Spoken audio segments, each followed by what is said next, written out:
글로벌 환율 전쟁과 우리나라에 미치는 파장 등을 살펴보는 YTN 기획 시리즈. 오늘은 마지막 순서로 어제 보도한 미국과 중국의 환율 전쟁이 본격적으로 시작될 경우 우리나라에 미치는 영향과 대책은 어떤지 취재했습니다.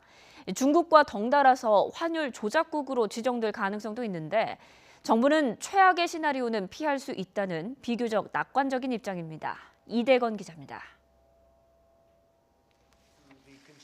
미국 우선주의를 천명한 트럼프 대통령 출범 이후 처음으로 미 재무부가 오는 4월 환율 보고서를 냅니다.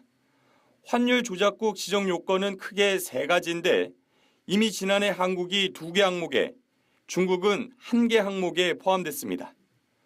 요건상으로 보면 중국보다 오히려 한국이 환율 조작국으로 지정될 가능성이 큽니다. 따라서 미국이 정치적인 이유로 중국을 환율 조작국으로 지정할 경우 논란을 최소화하기 위해 한국을 덩달아 포함할 수도 있다는 얘기입니다. 중국과 함께 우리나라나 일본 또 기타 여러 나라를 한데 묶어서 환율 조작국으로 지정하는 방안이 모색될 수는 있겠습니다. 이렇게 되면 가뜩이나 사드 배치 결정으로 미국과 중국 사이에 끼어 이러지도 저러지도 못하는 상황에서 또 다른 짐을 떠안게 되는 겁니다.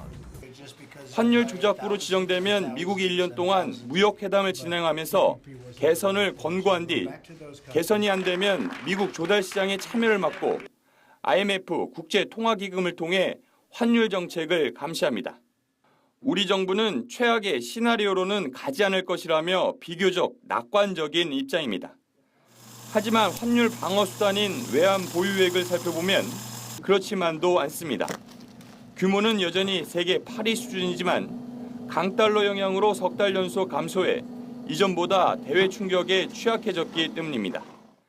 결국 고래 싸움에 낀 새우와 같은 신세인 우리로서는 미중 사이의 경제전쟁이 벌어지지 않길 바라는 게 최상의 시나리오입니다. 큰 불똥이 튈 경우 박근혜 대통령 탄핵 정국 속에서 급격히 떨어진 동력으로는 적절히 대응하는 데 한계가 있다는 분석 때문입니다. YTN 이더훈입니다.